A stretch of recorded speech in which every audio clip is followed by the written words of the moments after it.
The Management Committee meeting for August 9th. We don't have a quorum yet, but we have a lot on our agenda. So we are going to start with the three of us today, and we're going to start with the information items. So those of you who thought you had a little breathing room, you don't. So I'll call the meeting to order, and we'll start with information, the quarterly financial report.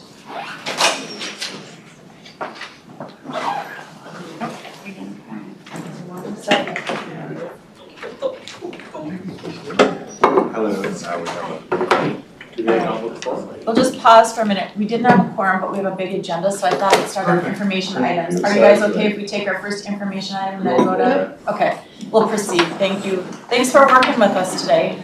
We appreciate it. So I'll turn it over to you, Marie. Thanks to you and everybody for being here. Great. Good afternoon, Madam Chair and committee members. My name is Marie Henderson. I'm the Deputy CFO here at the Council, and today with me is Ed Petrie, Director of Metro Transit, Ned Smith, Director of Environmental Services, and Nick Hendricks, Budget Manager. And we're here today to present the 2023 second quarter financial report. Per our policy 3.8 for target fund balance, the policy's purpose is to promote responsible financial management of each of our operating funds. The target fund balance is intended to help the operating funds and their units meet cash flow needs and to ensure adequate protection for unanticipated events, which help us with our risk management for the council. Our bond council also likes to see healthy reserves. The targets are intended to be benchmarks and not absolutes. On the slide, you can see that all divisions at the end of 2023 are projected to be at or above target reserve balances. This gives us a great overall picture between the minimum target fund balance comparing to the projected available year-end fund balances.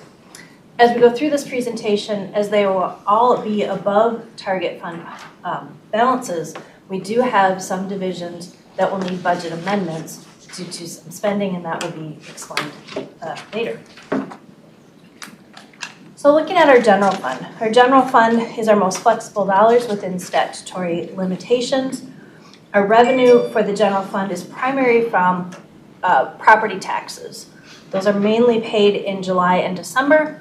That's why the actual year-to-date results is really low because we haven't posted July or December yet. But we are projecting, as always, to be at budget for our revenues on the general fund. The general fund budget was developed to use reserves of $3.4 million, and this is mainly due to one-time equity projects that have had slower spending and have been carried forward into the budget amendment from 21 and 22. It also includes the preservation of naturally occurring affordable housing and climate action and resilient plan within the CD portion of the general fund. And this was from 2022 to be spent in 2023. The expenses are slightly lower than prior years, mainly due to some open positions that we have here in regional administration. The available ending reserve balance is projected to be around $16 million, which is above our target of 10. On this slide, you'll see that there is also assigned and committed balances of $7 million. And just to refresh memory, this is money that is set aside for specific purposes in the general fund for water supply, compensated absences, and for some insurance purposes. With that, I will turn it over to Ned for Environmental Services. Thank you, Marie. Madam Chair, members of the committee, my name is Ned Smith, and I'm the Environmental Services Director of Pretreatment and Finance. Our overall budget looks not too bad to budget, but actually it's worse than that.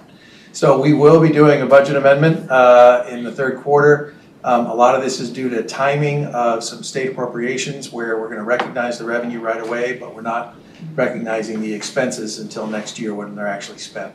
So we have a lot of revenue in there and not a lot of expenses. So that's why it only looked like we're $500,000 worse to budget, but we're actually closer to about a $7.25 million deficit. So what are those revenues? At a high level, we did get $4.75 million in the state appropriation from the legislative session that just wrapped up. $2 million of that is for Newport, directly to Newport. That's a pass-through grant, so that'll have no expenses from us. And again, we're recognizing revenue now. We probably won't give that to Newport until next year. And then White Bear Lake is $2.75 million. That's for us to facilitate a study. Some of that will be spent internally by ES, either through consulting or through other expenses, and then some of it we're going to get some help as well. And again, those, we have a little bit of expenses baked in for 2023, but the majority of those will hit in 2024. We do have some good news also, though, that's real on the revenue side, $2 million in additional industrial revenue from a customer that's correcting some monitoring issues. So they are paying us more than we thought, and that is permanent, that's real. There are expenses associated with that, but they're kind of buried into our treatment services, so it's pretty hard to isolate that or even predict what that exact amount would be. We also have about $750,000 coming in interest off of our reserves because of the increased interest environment. Total expenses are going to be about $8 million over budget, and that's driven almost entirely by inflation, especially in chemicals. We're about $4 million over budget. That's because we're seeing inflation well into the 20 and 30% range. That is price inflation, that's not usage. Our usage is about on schedule. And the same is true with utilities. We have about a $3 million bump there, also from increased utility expense. Our usage is pretty much on budget. We have some other, and then the final is in materials and supplies, where we're about $3 million over budget, and we are experiencing supply chain crunches there. We also are seeing increased use of our materials and supplies as our planning and scheduling team gets better and better. The good news is we're repairing more. The bad news is it costs more money. The good news is in the long term it's cheaper. So we'll keep doing that. And then we do have about $2 million in savings from labor, and that's mostly from vacancies. So all of this put together looks like the budget was an operating decrease of $2.5 million. That's our projected year end. But when you add in some of the timing issues, we're actually more at a 7.25 million budget deficit. But all of that still puts us at about 31 million, which is well above our target balance of 15.9 million. The SAC, it had to end, and it is. We're seeing this both in residential and commercial, although more so on the residential side. We're down about 38% year to date through May. June is still preliminary, but we're also seeing about 39%. We've done some modeling where we might get a kick at the end of the year, but we're going to just be conservative. But we're not terribly concerned because we have $137 million in the bank for our reserve fund. Our council policy minimum is $55 million. So even with the lower numbers, we're only going to go through about $20 million in reserve. So we can withstand this for another 2 or 3 years before we even have to think about raising our rates for SAC. So we feel we're in a good position here, and we knew this was coming. It'll be interesting to see how long it takes for it to level off, because we still have a housing shortage in the Twin Cities. That's not going away. It's just not quite as lucrative or attractive, I guess, given the high interest rates. And with that, I'll take any questions. Are we doing them at the end? We could do them at the end. We'll do them at the end. Thank you. Thank you. Hello, welcome. Yes, good afternoon, Chair, committee members. My name is Nick Henderson, the Budget Manager for CD and MTS. So starting with HRA, HRA revenues are projected to be $6.5 million favorable to budget. The favorable variance is mainly driven by receiving higher federal pass-through revenues and higher proration rates for HUD administrative fees. So this is due to housing voucher costs, or higher housing voucher costs as a result of increasing per unit costs. We're also seeing higher poured-in admin fees than budgeted and higher FOP rental income. For expenses, our expenses are projected to be $3.2 million unfavorable to budget. This is a result of housing voucher payments being higher than budgeted due to increasing rent and utility costs. So for example, we're seeing on average monthly increases per unit cost of 1.9%. So the remainder of the variance is a result of higher port-out admin fees and non-routine maintenance in the Family Affordable Housing Program because of higher turnovers in 2023 than anticipated. The projected reserve balance for HRA is $17.8 million, which is above the council's minimum reserve target balance of $7.9 million. And a budget amendment will be included in the third quarter amendment to increase HRA's administrative and pass-through expenses.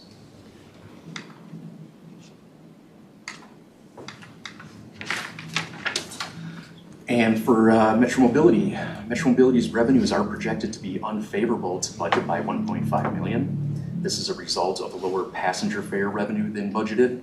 Ridership was budgeted at 100% pre-COVID levels, and through Q2, ridership was at 85% of budgeted levels. For expenses, expenses are projected to be end the year 2 million unfavorable to budget. And this is mainly driven by higher contracted service expenses resulting from rate increases at the end of 2022. So the timing of these rate increases was too late in the year last year to be reflected in the 2023 unified budget. And so we are seeing those increases reflected now. Higher contracted service expense are being offset by lower fuel costs and general administrative expenses. The projected reserve balance for Metro Mobility is 27.7 million, which is above the council's minimum reserve target balance at 10.3. And also a budget amendment will be included in the third quarter amendment to increase Metro Mobility service provider expenditures.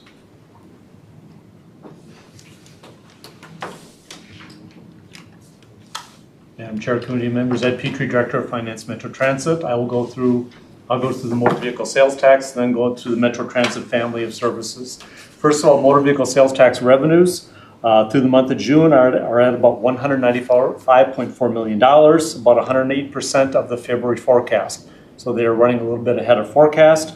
If you recall, we budget 95% of motor vehicle sales tax of the forecast. Anything that the council receives in excess of that would then go into reserves and be used in the future year's operations. With the receipts, this will bring us to an overall reserve balance of about $34.6 million versus the target of 21.7. So very strong and very favorable results on motor vehicle sales tax. Moving us into the Metro Transit bus operations. Metro Transit bus operations, you'll see, has a budgeted surplus of $45.9 million. We originally had an adopted budget of about a $5 million use of reserves. With the second quarter budget amendment, we actually increased the draw of federal funds. If you recall, with the problems that we were having at the legislative level this past year, but with the debt ceiling, there was concern that they were going to pull the federal funds, pull the federal relief funds. We projected that we had about an additional $50 million worth of additional eligible funds that we could pull the federal relief for in 2023. So we brought a budget amendment forward. So we're pulling an additional $50 million in 2023 that will then go into our reserves, then use in 2024 operations. But we want to make sure we protect the federal dollar. So what that with our bottom line is, that's going to bring us to a bottom line surplus of about $98 million. Brings us to ending reserves very healthy at $237 million versus our target balance of $34 million. But once again, as we discussed and we'll talk about in the budget this evening, those reserves then will be used in the future years, but we wanted to protect the federal dollar.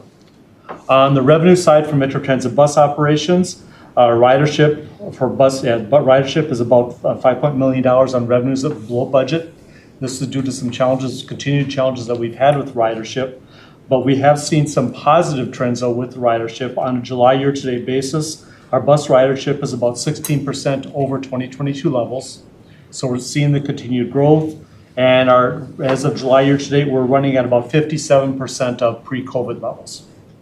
So about 40, so we'll come back about 60%, so that is a positive. On the expense side, we have a positive variance of about $54 million. The biggest piece of this, as we've talked about before, is basically due to our service levels. As you're aware, we've had a challenge hiring operators, mechanics. As a result, we had budgeted service levels at 80%. We've been running just short of 70%. The good news is we've had some very positive hiring campaigns over the last few months. And actually now with our September pick, we're going to be right at the budget level we'd hoped to be. So it's slowly turning, it's slowly coming back. So that is some very positive trends. But as a result, for the first 9 months are running below this budget levels. We have savings in salaries, benefits, fuel and parts due to running less service than anticipated. Bottom line though, our ending reserves will be about $237 million. Moving into the light rail family, we had a budgeted use of reserves about $41,000. We project right now a surplus of about $1.9 million. This will bring us ending reserves of about $19 million versus our 8.3% target of $8.4 million. So very strong reserves on the light rail side. Ridership levels, ridership has been coming back very nicely on the light rail lines. July year-to-date, blue line is seeing a net 23% increase over the prior year, green line about a 19% increase. I've seen the preliminary numbers for August, and those trends are holding in the month of August. Compared to the pre-COVID levels, blue line is running at about 61% of pre-COVID, and green line is at about 60% of pre-COVID levels. On the expense side, we're projected to be under budget about $1.3 million. This is due to a few open positions and savings in materials and supplies. Bottom line, we will come in with projected reserves of about $19 million versus our target of $8.5. Then moving into the commuter rail. Commuter rail had a budgeted use reserves of $2.4 million. We're forecasting right now a surplus of about $600,000, which would give us a ending reserve balance of $11.6 million versus our target of $1.4 million.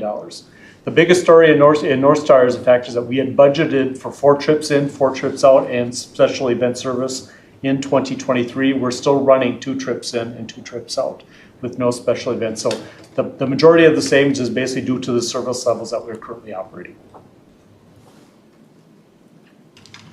And with that, Madam Chair, that's the end of the presentation. We would stand for any questions. Thank you so much for this information. Does anyone on the committee have any questions? No. So this was a lot of great information. We'll look forward to those budget amendments and great work on behalf of all of you, on behalf of all of us. Thank you to all of you. So, Thank you. very good. All right, let's, I will officially now call the meeting together as we do have a quorum present. I will just go ahead and without any objection, we'll continue to move forward with the agenda. And I would also then look to somebody to make a motion to adopt the July 26th draft committee minutes. Is there a motion to do so? So moved. It's been moved by Lilligren. Is there a second? Second by Pacheco. Any further discussion? Seeing none, all those in favor say aye. Aye. Those opposed, no, and that passes unanimously. Now, without objection, I'll move back up to our non-consent business items. And our first item on the agenda is 2023-154. It's a joint committee agenda item, and it's the metro area sales and use tax for housing, which some of us have heard a bit about this already. So I would like to welcome Stewart up and jump right into it. Good afternoon, Madam Chair and members of the committee. I'm Stewart McMullan, Budget Director here at the Council, and I'm bringing forward business items 2023-154 JT and 2023-162 JT, each containing a resolution that imposes an increase in the sales and use tax in the metro region. The first item, 2023-154 JT, and resolution 2023-7 would have the council impose an increase in the sales and use tax of 0.25% beginning October 1st. This action is required by legislation passed this past session, which directs the council to impose this change. The business item was reviewed and approved by the Community Development Committee this past Monday, August 7th. In a manner analogous to the council passing a resolution when we levy our property tax or adapt our budgets, the council is required to consider and approve a resolution imposing this change. The statutes require the council to impose this tax, and the council cannot change the rate, cannot choose not to impose the tax, or dictate how the proceeds are used. The proceeds of this incremental tax will support affordable housing programs administered by the Minnesota Department of Revenue and the Minnesota Housing Finance Agency. The council will not receive any of these funds directly, but will be eligible to apply for some of the housing programs these funds support. The Minnesota Department of Revenue will be responsible for administering and collecting the tax and has been consulted on this business item and the accompanying resolution, as has our Office of General Counsel. The motion is that the Metropolitan Council adopts Resolution 2023-7, imposing a Metropolitan Regional Sales and Use Tax for local affordable housing aid. With that summary, I can answer any questions on that first business item. Are there any questions on this? The only question is, when does this go to the council then? In 2 weeks, Madam Chair, on October 23rd, or August 23rd. Okay, thank you. All right, seeing no further discussion on this, we have the proposed action that the council adopt, resolution number 2023-7, imposing a Metropolitan regional sales tax and use tax for local affordable housing aid. Is there a motion? So moved. Moved by Lilligren, is there a second? Second. Seconded by Barber, any further discussion? Madam Chair?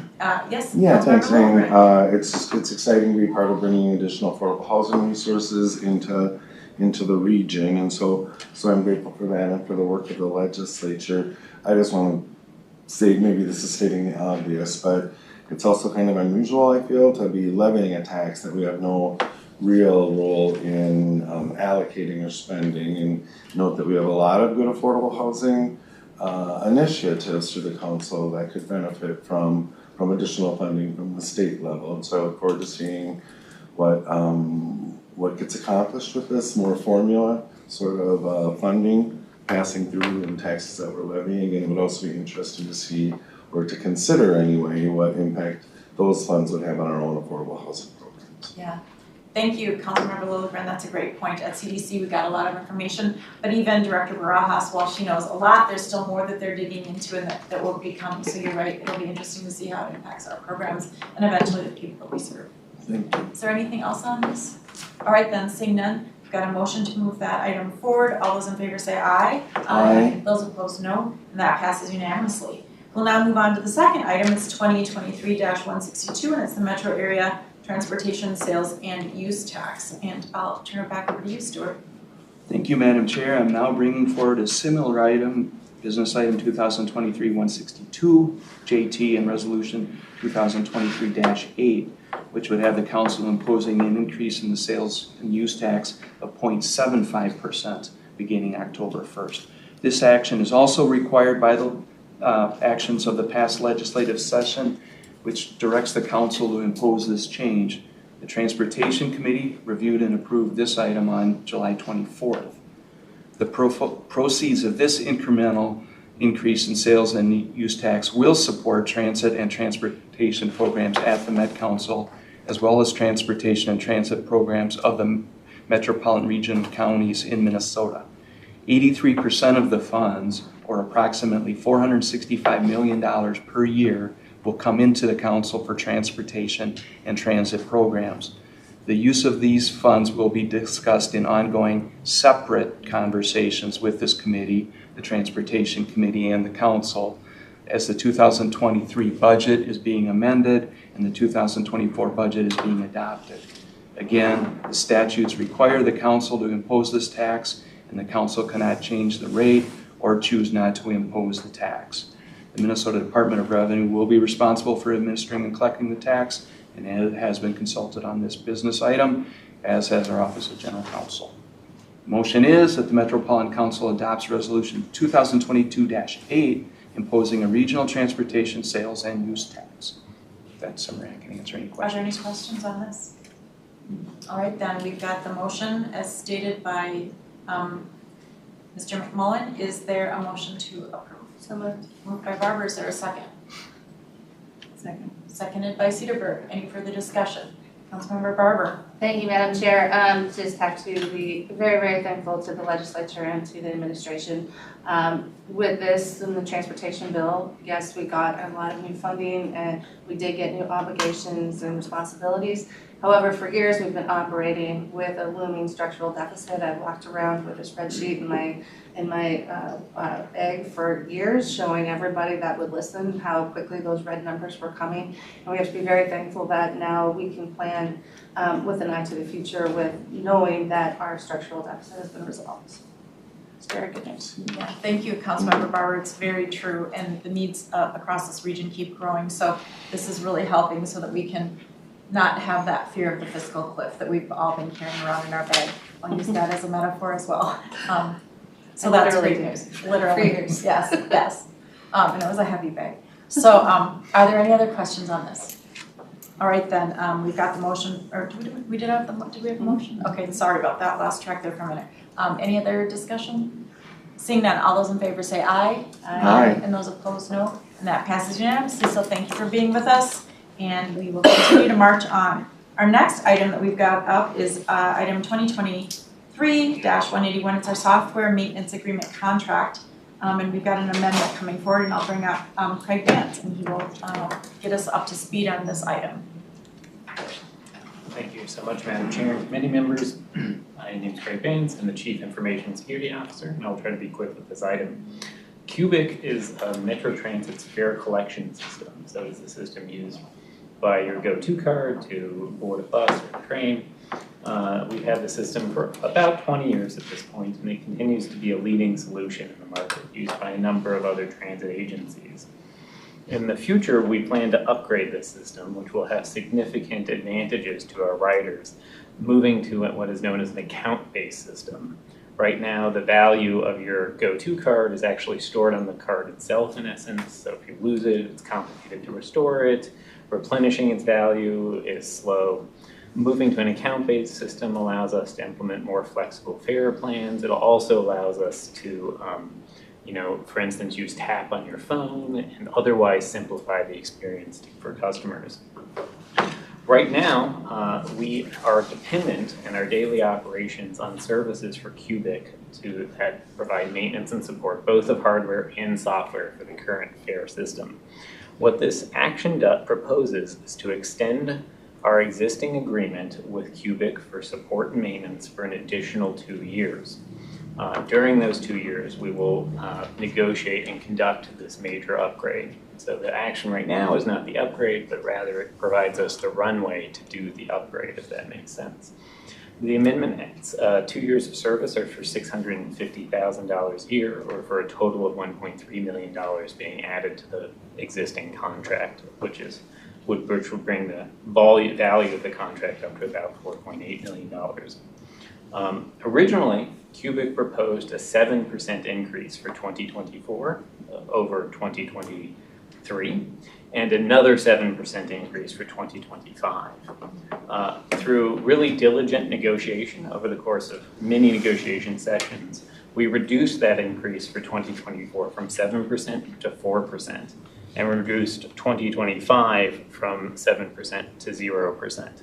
So that's effectively negotiating the increase in the cost of this contract down by 70% from what was proposed by Cubic. That's a pretty strong negotiation I think we represented, especially in a difficult inflationary market as it relates to IT stuff. And especially when we have these long-term contracts, even a few percent of this dollar value when it compounds is really meaningful. So I'm pretty proud of our team's performance and our partnership with Procurement on being able to propose this action to you today at a modest 4% for 2-year increase. So that is the nature of this request. What questions may I answer? Thank you for this presentation. Are there any questions by the committee? Seeing that, okay, and I admit I am not a user of the transit system, but will it be, smartphone and account-based and all the things, and, just make it even that much easier for people to manage their own self on their own device? Is that what you're going for eventually? That is a core component, is to modernize this to be simple and easy to use after we conduct this major upgrade. And you feel that you'll need the full 2 years to get to that next step? I think it's advantageous for us to negotiate maintenance in 2-year or greater increments, honestly, because it allows us to control for potential unexpected increases in our contract for support and maintenance. So I feel this is advantageous even if we're able to deliver the upgrade in less than 2 years. Okay, that was my question. Thank you. Anything else? Councilmember Barber? Just a comment, this is where we're headed, is a significant upgrade from what we have now. And it's taking systems too that don't talk to each other and taking them to get to talk to each other. And it will, as someone who does use the transit system, it will be a huge benefit and much easier. Definitely, especially pulling in the smartphone applications, connecting it to mobile payments, some of those things that right now you can do, but it's not, they don't all talk to each other. So it's a big deal, but I do agree it's a good idea to have a little runway because technology always takes a while and we have lots of equipment out there that needs to be taken. Yes, I appreciate your hard work, and I know just council-wide there are a lot of systems out there. Some are very old, they're talking to each other, and I think this group would be committed to all of you bringing in whatever you needed to get that in line so that we are actually in the decade that we should be. Thank you. Anything else on this? All right then, on this one we have that the Metropolitan Council authorized the regional administrator to execute an amendment to contract 17P091 with Cubic Transportation Systems that will extend the contract term and increase the maximum not to exceed amount to $4.793966 million. Is there a motion to approve? So moved. Moved by Barber, is there a second? Second. Seconded by Cedarburg. Any further discussion? Seeing none, all those in favor say aye. Aye. Those opposed, no. And that passes unanimously. So thanks, Craig. Great work. Keep going. Thank you. Behind you. All right, so now, we've already done item 1 on information, so we've got 2 more information items. The first one up will be the quarterly investment review committee report. We've got Mr. Thompson here for that. Hello, Mark. Thanks for joining us. Behind that, we want to make sure that we get to our procurement summary and MCUB goals review. I will say that I'm probably going to do a hard stop at 3:25 to move into closed session. So pace yourselves on these last 2 items. So thank you very much. Okay. Welcome. Thank you, Madam Chair, committee members. I'm Mark Thompson, the Treasury Director, and yes, I have two versions of this presentation. This summarizes information we discussed yesterday at the Investment Review Advisory Committee. And typically what I do is talk a little bit about interest rates in the economy and then go into our 3 different portfolios and talk about the performance. I can do a shorter version or the full length. I think, you know, if I have 10 minutes, I can cover most of it. Or is that You can, too much? well, you decide Okay. how much we need, and you've got 8 minutes. All right. We're splitting the baby a little bit, So I'm just going to go quickly then. I've got a few slides on here I'm going to page through and bring you more towards the portfolios. A little bit about the economy in the second quarter and interest rates. I'll just talk for a minute about that. The economy was very resilient during the quarter. In fact, I'll just go through this really quickly. The GDP came in at 2.4%, 4th positive quarter in a row, which beat expectations. So that was expectations was for 1.8%. So that was positive news. You'll also inflation, as measured by the CPI, came in at 3% after starting the quarter at 5%. So we're seeing inflation come down, not quite to the Fed's goal yet of 2%, but it is improving. We'll talk a little bit more about the Fed in a moment. Oh, here it is right here. So the Fed, as you know, has been hiking rates for a year and a half now, going from 0 to 5.5. They did a pause in June. The next meeting is in September. They really paused in June because of the banking crisis. They wanted to see how that would affect credit, things like that. So they took a little bit of pause, but the expectation is that they're still going to hike rates again in September. But we're certainly getting near the end of their cycle. They've gone from predicting a recession in 24 to predicting a slowdown because of the economy has been so resilient. So it's kind of a tough call for them right now because the strong economic activity can lead to higher inflation, which means they have to leave rates higher longer, or the economy can keep being resilient and will achieve that so-called soft landing. So we'll see what they say in September as far as their future hikes go. This slide quickly just shows interest rates. This is the Treasury yield curve, which is kind of the basis for what the investments we make. The blue line is the end of the second quarter. The brown was where we started the quarter, so you can see that rates increased a little bit across the curve. Our short-term portfolio benefits from the very left side of the graph and very short-term rates. Intermediate term rates is for our long-term portfolio, and I'll talk more about that in a moment.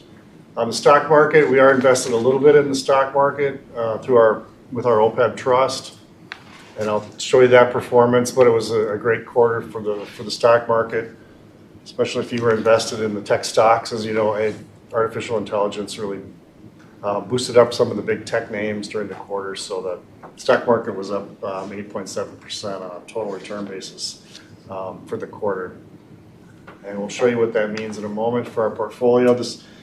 So we have 3 different portfolios. This slide covers the short-term portfolio, which we use for our cash management, and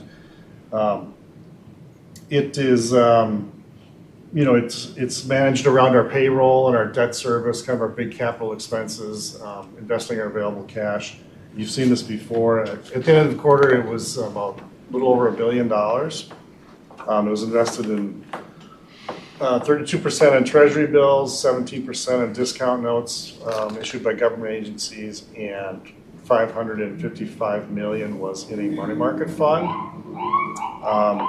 Not a big change other than you can see the green, the money market fund balance took a jump up, and that's because we issued some bonds in late June, which were still in the money market at the end of the quarter. That was $150 million. So otherwise, we're taking money out of the money market fund, and which still yields over 5%, 5.25%, which is great for our liquidity during that kind of return. And we invest in discount notes and T-bills as we see opportunity to bump up that yield. So on the right side of the screen, you see the total return for the quarter was 1.25%, and that beat our benchmark of 1.17.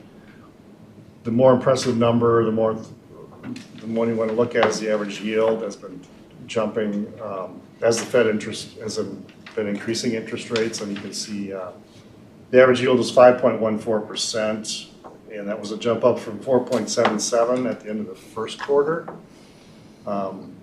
Compared to a year ago, it was almost at zero, so this is great. Great for our interest income. You can see second quarter was 11.8 versus the first quarter was 10.8 million as far as our earnings for the quarter. Next is our long-term portfolio. This is our longer-term reserves, $432 million at the end of the second quarter. You can see it was 60% in government agency bonds, 27% in T-notes, 11% in municipal bonds, and a small amount in a money market fund. And not a big change there except for the CDs. As you know, there was a banking crisis going on for part of the quarter. Really, the crisis happened in March and April and into May, and we had CDs that matured in April and May, and we have not reinvested those yet because we wanted to see how the banking crisis was going to unfold. So at the end of the second quarter, we had no CDs. Prior, we had 18.5 million out with a number of community banks, and so my initial plan, or my recent plan, is to get those reinvested. We're certainly want this program to keep going, so we have seven banks approved, actually 9 because we added 2 banks in the first quarter. So we're in a position now where we need to decide when to reinvest. Unfortunately, Moody's came out and downgraded 10 banks yesterday and put 11 more on negative watch. So that was a little concerning. Granted, these CDs are fully insured and collateralized, so we're not at a lot of capital risk. Technically, there's certainly some headline risk and other risks, but during kind of this pause here when we weren't reinvested, we did continue with trying to improve the program. We put together an information request that went out to all of the CD banks, and we received those responses back. And we'll use those responses to help make our investment decisions and to report back to this committee how those banks are meeting the program goals. So that's coming. I imagine we're going to kind of sit back a little bit longer to see if any more rating agencies do downgrades and where this crisis goes. I think it's improving. Obviously, it's receded a little bit, so I'm hopeful that we can get reinvested. I hate to put a timeline on it, but soon. That's my goal. Total return in this portfolio, slightly negative because rates increased during the quarter, so our market values went down a little bit. The average yields stayed the same. This portfolio is longer term. There's not much turnover in the securities, so it takes us a little longer to realize the higher yield environment. But interest income was 1.5 million versus 1.4 quarter before, so it did jump up a little bit.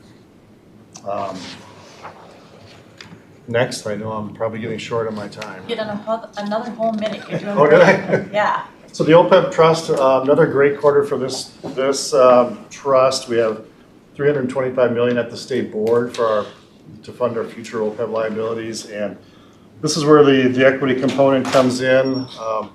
The stock market's been doing very well this year. We're up 5.33% in both the first and again in the second quarter. So you can see the allocation. We're allocated to an S&P 500 index pool, a fixed income portfolio, and some cash. The return was 5.33, which beat our benchmark. You can see year to date we're up 10.94. Our 5 and 10 year averages are fantastic, and our liabilities remain fully funded, which is great news. We do monitor this allocation every month, and we try to keep equity at 60%. So we have made an adjustment to take $17 million out of the equity bucket to bring it back down to 60. So that'll end my comments. If there's any questions, Great. Are there any questions? Good job. Yeah, I mean, great job managing all of this, and especially during the ups and downs. That's all I'll say. The ups and downs, the roller coaster of what this economy has been in the market. Yeah, it's fun now, Madam Chair, after our tough 2022 to report some good numbers. Yeah, well, we appreciate your leadership. Thank you very much, and we look forward to seeing you in a couple more months. All right, Thank you. All right, next up then, we'll bring up the, again, 2023 second quarter procurement summary and MCUB goals review, and we've got Jody, Jacoby, we've got Ashanti, Payne, and the floor is yours, and you have 12 minutes. Not 13. Thank you. Maybe. This is very, and I just want to say this, we've got a hard stop for the council meeting coming in today, so, but we're giving you our full attention and have been able to brief ourselves in advance too, so thank you. Perfect. Good afternoon, Madam Chair and committee members. My name is Jody, Jacoby. I'm the Director of the Procurement Department, and with me is Ashanti, Payne, Assistant Director of the Office of Equity and Equal Opportunity. And we're here today to present the second quarter procurement summary and the Metropolitan Council's underutilized business, the MCUB report. The Council's expenditure policy 14-2 for the procurement of goods and services authorizes the regional administrator to approve awards not exceeding $500,000 for goods and services, and for construction not exceeding $10 million. And you've seen contracts individually through business items, through their committee of origin. Those contracts over that value need to be independently approved. The report that you have before you today is grouped by value and type, and it contains a list of procurements with a value greater than $175,000. And that value is important because that's the statutory authority where we formally advertise the contracting opportunities. And you've probably seen that. We do that on our doing business with the council website. And so I'll start today with a review of the procurement summary, and then I'll transition to Ashanti to take a deeper but quick dive into the MCUB details. So on the first page of the report was actually on the back of the information item. You have the procurement summary information, and it just shows the volume of events. And in second quarter alone, we had 8,194 individual procurements that could be P-card, purchase order, request for quotes, request for proposal, constructions as such. 97% of those were less than $10,000, and then 93% were at that formal threshold that we advertise of at least $175,000. This varies a little bit year to year, the different percentage and the numbers, but it's pretty consistent with many, many opportunities in the smaller value. And then the contracts by value are typically over $175,000. A positive trend that we're happy to report is the last 3 quarters, every time OEEO set a goal, that goal was achieved. And in fact, many times there were higher commitments. And sometimes it seems small with a few hundredths of a percent or maybe a percentage point, but it makes a significant difference. And when you add the commitment over the goal just for Q2 alone, it was $3,823,804 over that goal that was set. So that's really, again, exciting news to report. One change that we made this quarter was for vehicle procurements. There are goals set, but it's set through the Federal Transit Administration, which primarily funds all of our vehicle procurements. And it really reflects a commitment and a goal that's set, again, through the manufacturer and approved and monitored through the Federal Transit Administration.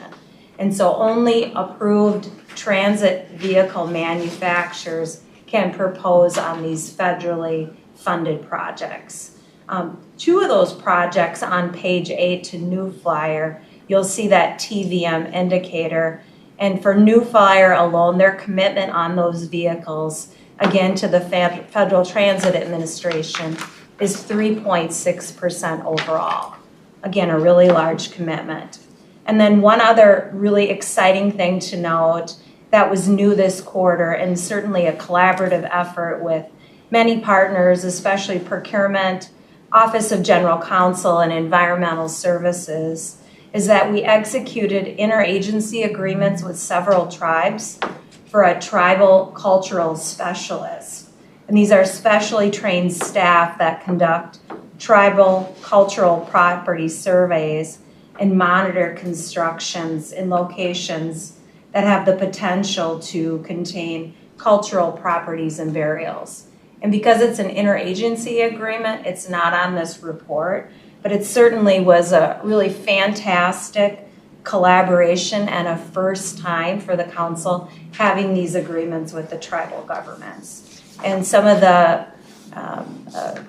those agreements are with the Mille Lacs Band of Ojibwe and the Upper Sioux community and the Lower Sioux community. And so really excited that we have that work with the council and know that we have this resource available. Now I'll transition to Ashanti. Thank you. Good afternoon, Madam Chair, Council, and committee members. I'm going to go through this quickly. So good news, we exceeded our goal for construction and contracted services in Q2 of 2023. We're at 27.2% of a 14% goal. The other part about that is that even though overall contract dollars decreased in Q2 from Q1 by more than 50%, the commitment to MCUBs increased slightly. So that is good news. New to this report on page 10 is the demographic breakdown of the commitments, which we didn't have previously. So that just shows we have some work to do in terms of more equitable distribution on our commitments. And then all of the divisions that had spent or had contracts awarded for construction or contracted services in Q2 exceeded that 14% goal. Also new to this report on page 11 is some historical data, and you can see that we have increased our commitment for our construction and contracted services from 2020 through 2022, and hoping that trend by year end will continue to progress. Page 11 definitely also has some other historical contextual data. Total payments to MCUBs in Q2 was 5.1 million. And did I get that right? 5.8, okay. Construction and contracted services plus P-card, 5.58 million. Yes, so that is up from Q2 of 2022, which was 5.1 million. The last historical kind of contextual is we compared Q2 of this year with Q2 of last year. And there was a 139% uptick in terms of spend payments to MCUBs compared to Q2 of the last year. And then in terms of P cards, we did not meet our 10% goal. What I will say is, as we've been monitoring this, this has been going up, so it's moving in the right direction. We're just not where we need to be or where we expect to be, especially given P cards are an area, like I've mentioned before, where we have a lot of direct impact and can be really intentional. But it was up from Q1 from 5.4% to 6%. And when we started looking at this, it's been increasing since around Q2 of last year, where we were around 3%. Our total spend or payments is more equitably distributed amongst racial and gender categories. And then I will say on page 14, I would just point to the number of firms because that really gives us an indication of sustainability. Is it just going to a couple firms? And how is this being allocated? Lastly, I just want to point out a few things. Our MCUB direct spend, which is our micro purchases, continues to go up. We had some success in our emergency declaration. Previously, these were areas where we did not see any MCUB participation. We had a success in our MCUB preference, where MCUBs gave bid preference. And then another important MCUB partnership with New Flyer in our supplier diversity. I am unaware of any other public agency that has a supplier diversity component, and this spend is continuing to go up again. We previously did not get spend in this area, and we're looking and working with procurement on another supplier diversity effort. So that's also good news. I will say OEO and procurement are partnering on training, and our next scheduled training is tomorrow. So I would invite any and all of you that would like to come to that procurement and OEO training tomorrow.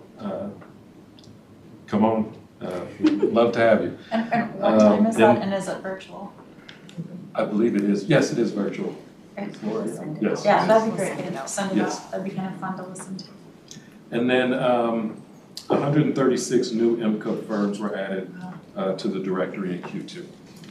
With that, we will stand for any questions. Wow, man, you guys are great. Councilmember Cedarburg, then Councilmember Barber.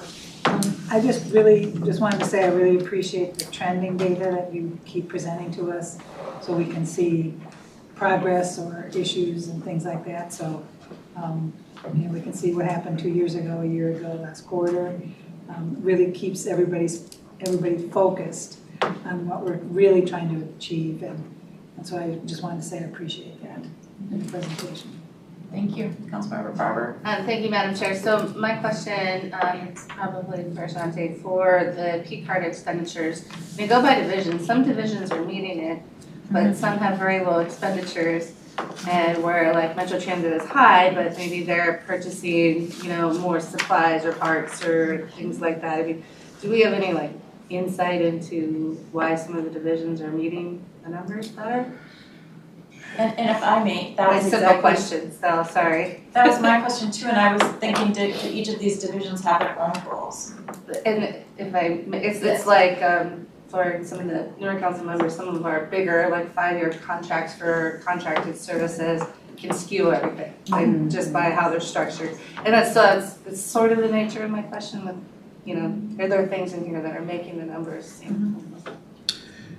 Yes, we haven't done a deep dive into that, but what I will say is, yes, Metro Transit has a lot of, you would expect that.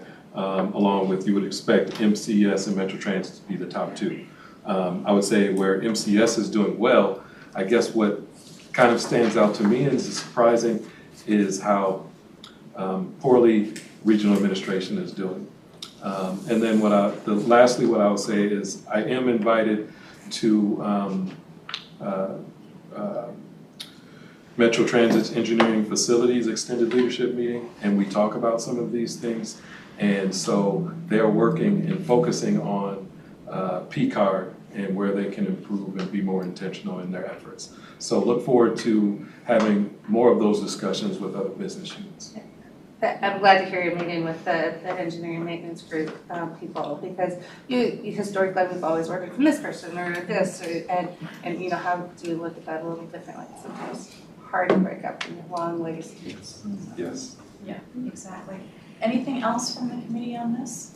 Well, thanks for the great work. Love the presentation and how you're reporting things out, and look forward to, you know, future reports and presentations and just that kind of that next layer of information you're giving us. It's really helpful for us as policymakers. So thank you very much. Appreciate your hard work. With that, I'll turn to a council member. Is there a motion for us to close the management committee to discuss attorney-client privilege matters?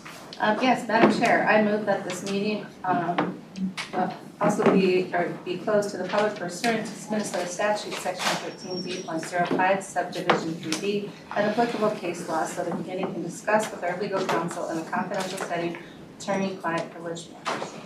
Is there a second? Seconded by Cedarburg. And just for our audience, this is the last information on our agenda today, but we will be going into closed session to discuss attorney-client privilege issues relating to 6 pending litigation matters listed on our committee agenda. A public body by majority vote in a public meeting may decide to hold a closed meeting under section 13D.05 subdivision 3B of the Minnesota Open Meeting Law to discuss attorney-client privilege matters. Discussing these litigation matters in a confidential setting will permit the council to engage in candid discussions and resolve these matters in a way that benefits the council and the public. Discussions during the closed portion of this meeting is to discuss attorney-client matters will be confined to the pending litigation matters only listed in the committee agenda. So with that, is there a motion to close the meeting? We've got the motion to close the meeting. Sorry about that. All those in favor say aye. Aye. Those opposed, no. And that passes unanimously. So we'll wait until we make sure that everybody